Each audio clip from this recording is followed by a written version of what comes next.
Bueno, chicos, seguimos con los casos de factorización, en este caso con el caso cuarto, ¿cierto?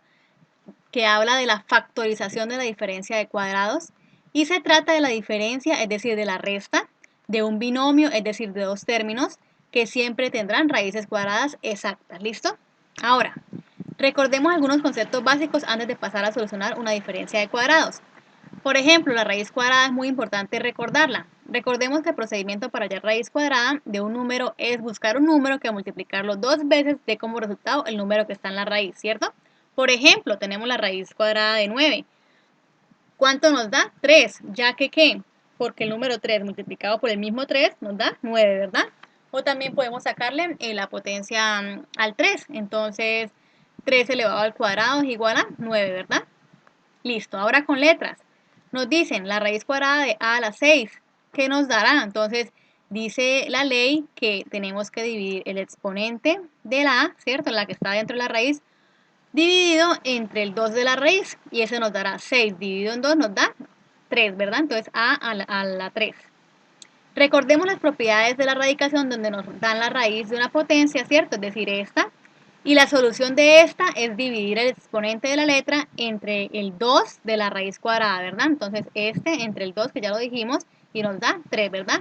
Y así obtenemos el resultado. Ahora, este segundo ejemplo. Raíz cuadrada de m al cuadrado n a la 4. Entonces, ¿cuánto nos dará? Entonces, 2 dividido en 2, 1. Entonces, m a la 1 por n a la 4. N a la 4 dividido, 4 dividido en 2 nos da n al cuadrado, ¿listo? Por las propiedades de la radicación podemos separarlas y realizar el mismo procedimiento, o también dejarlas juntas y solucionarlas. Entonces, estamos hablando de la factorización de unos binomios, ¿verdad? Es decir, de dos términos. Y en este caso se llama la diferencia de cuadrados, ¿verdad? Entonces, ¿qué hacemos para identificar este caso cuarto? Entonces, para identificar cuándo un binomio es la diferencia de dos cuadrados, se verifican las siguientes condiciones. Primero, el binomio debe tener dos términos, ¿cierto? Como ya lo dijimos, y separado por el signo menos, ¿verdad? Por ejemplo, como este.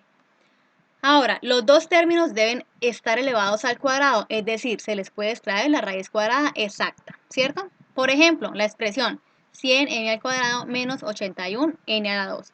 Es un binomio formado por una diferencia de cuadrados. En ella se identifican los dos términos, ¿cierto? Separados por el signo menos, y al extraer las raíces cuadradas de sus términos resultan ser exactas. Por ejemplo, entonces la raíz cuadrada de 100 sabemos que es 10, y la raíz cuadrada de m al cuadrado ya sabemos que es m, ¿no? Ya sea porque este se cancela con este, es decir, el 2 se divide entre 2 y da 1, ¿verdad? M a la 1, que es lo mismo que decir m. Ahora, la raíz de 81 n al cuadrado, ¿cuánto nos da? ¿Cuánto es la raíz de 81? 9, ¿verdad? Y la raíz de n al cuadrado es n, ¿verdad? Dice acá, la diferencia de cuadrados se factoriza como la suma de las raíces cuadradas, ¿cierto? De dos términos por la diferencia de las raíces cuadradas de los otros dos términos. Es decir, para hallar, por ejemplo, este ejemplo, ¿cierto? ¿Qué debemos hacer? Sacarle primero que todo la raíz exacta de esa. Entonces, ¿cuánto es la raíz de a al cuadrado? Pues a, ¿verdad?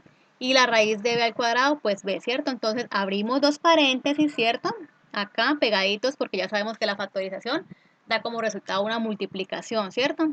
Entre sus términos. Entonces, acá, primero que todo, cuando extraemos la raíz del primero, lo colocamos acá, igualmente acá, lo mismo con el segundo, lo colocamos al otro lado y al otro lado. Y por último, ¿qué hacemos? Alternamos los signos, ya que de modo que cuando hagamos esta multiplicación de forma distributiva nos dé este resultado. Ahora, por ejemplo, ya sabemos pues este ejemplo, ¿cierto? Que acabamos de explicar acá. Entonces, ¿cómo nos da? Abrimos paréntesis, ¿cierto? Por dos lados para que sea una multiplicación. Colocamos acá en los dos paréntesis cada resultado del primero, ¿sí? De la raíz. Y al otro lado, es decir, pegado a este otro paréntesis, colocamos el segundo resultado de esto, ¿cierto? Con su letra y todo, con la raíz extraída. Y por último, alternamos los signos, de modo que cuando hagamos una multiplicación así de forma distributiva, nos dé este resultado. Ahora, por ejemplo, aquí ya tenemos el ejemplo más explicado, ¿cierto? Paso a paso, entonces tenemos, por ejemplo, 81 al cuadrado b al cuadrado menos 121 x al cuadrado, ¿cierto? Primero que todo debemos observar que sea un binomio, es decir, de dos términos, ¿cierto? Separados por una diferencia, es decir, por una resta. Verificar si los números tienen raíces exactas, en este caso sí lo son, ya que la raíz cuadrada de 81 es 9 y la raíz cuadrada de 121 es 11, ¿verdad? Ya observando estas características empezamos con la solución. Entonces, ¿qué es lo primero que tenemos que hacer? Abrir los paréntesis, ¿verdad? Para que formen una multiplicación. En cada paréntesis incluimos las raíces exactas de cada número o coeficiente, ¿verdad? Número o coeficiente. Entonces, y con la parte literal que tienen acá, con su raíz igualmente. Ahora, ¿qué hacemos? Ya lo incluimos acá en los paréntesis, ¿cierto? Y finalmente, ¿qué hacemos? Alternamos los signos. Aquí un más y acá un menos, ¿verdad? Ahora, el resultado total nos da que 81 a la 2, b a la 2, menos 121 x al cuadrado. En el resultado, su factorización nos va a dar este resultado.